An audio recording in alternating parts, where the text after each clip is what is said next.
যারা ডায়েটের জন্য দুপুর বা রাতে ডালিয়া খেতে পছন্দ করেন তারা ডালিয়ার এই রেসিপিটা একবার ট্রাই করে দেখতে পারেন। স্বাস্থ্যকর তো হবেই, তেমনি হবে দারুণ টেস্টি। নমস্কার, কেমন আছেন সবাই?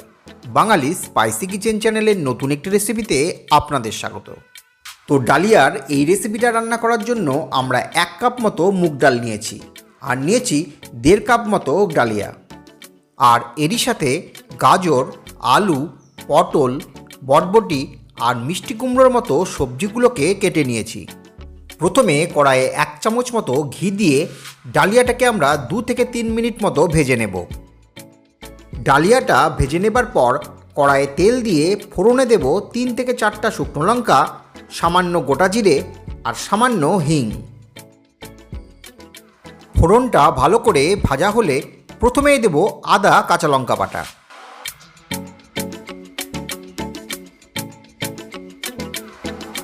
আর এর সাথেই দেব জিরে গুঁড়ো, লাল লঙ্কার গুঁড়ো আর হলুদ গুঁড়ো। এবার সব মশলাগুলো খুব ভালো করে কষিয়ে নিতে হবে। যেহেতু আমরা গুঁড়ো মশলা দিয়ে রান্নাটা করছি, তাই প্রয়োজনে সামান্য জল দিয়ে মশলাটা কষাবেন, তাতে মশলাটা পুড়ে যাবার চান্স থাকবে না। মশলাটা তেল ছাড়তে শুরু করলে দিয়ে দেব মুগ ডালটা। এবার আমরা মশলার সাথে মুগ ডালটাকে 2 থেকে 3 মিনিট খুব ভালো করে ভেজে নেব।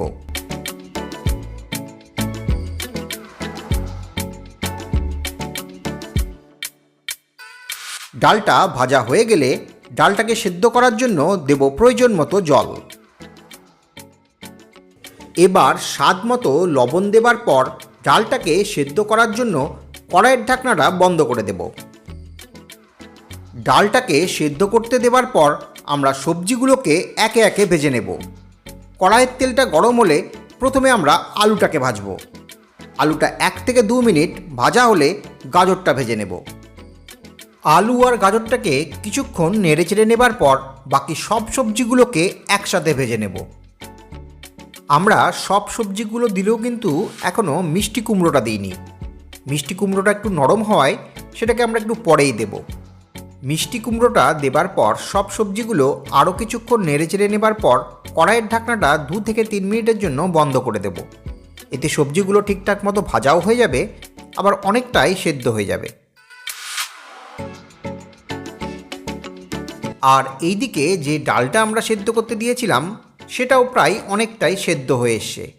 এই সময়ই দিয়ে দিতে হবে ডালিয়াটা। এবার ডালিয়াটাও সেদ্ধ করার জন্য দিয়ে দেব 2 থেকে 3 কাপ মতো জল। জল দেবার পর কড়াইয়ের ঢাকনাটা 2 থেকে 3 মিনিটের জন্য বন্ধ করে দেব। এতে ডালিয়াটা ঠিকঠাক মতো সেদ্ধ হয়ে যাবে। এবার কিছুক্ষণ পর দিয়ে দিতে হবে ভেজে রাখা সবজিগুলো। যেহেতু সবজিগুলোকে আমরা ভেজে নিয়েছিলাম, তাই সবজিগুলো দেবার পর আর বেশিক্ষণ ফোটানোর একদম দরকার নেই। এবার দেব সামান্য চিনি। চিনি দিলে ডালিয়াটা খেতে দারুণ হয়, তবে আপনারা চাইলে চিনিটা নাও দিতে পারেন। এবার একদম শেষে গরম মশলা আর ঘি দিলেই ডালিয়াটা খাবার জন্য একদম রেডি হয়ে যাবে। তো আজকের রেসিপিটা আপনাদের কেমন লাগলো তা কিন্তু কমেন্ট বক্সে জানাতে ভুলবেন না। আর ভালো লাগলে একটা লাইক ও শেয়ার অবশ্যই করবেন। আর চ্যানেলটিতে নতুন হলে সাবস্ক্রাইব করে পাশে থাকবেন। তবে আজ এতটুকুই, দেখা হচ্ছে নেক্সট কোনো রেসিপিতে। ভালো থাকবেন।